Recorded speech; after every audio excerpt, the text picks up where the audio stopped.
Tagalog tayo, Tagalog. Sungkulang biyaya dahil sungkulang biyaya ang binibigay ng Panginoon sa atin. Nasaan ba ang ating guest preacher? Nawala na, kanina ko hinahanap yun. Ay, yun pala. Bro, ano mo i-preach natin dyan? Hindi na totoo yun, di ba? Totoo yun. Totoo yun, nakalive ka. Magko-comment lahat sila. Mag-i-excite sila sa'yo. Sabihin ka.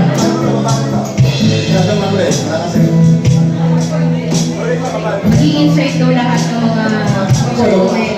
Alright.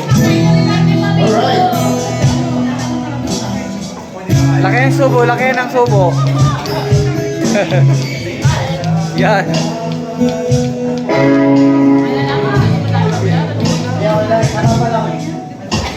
Habang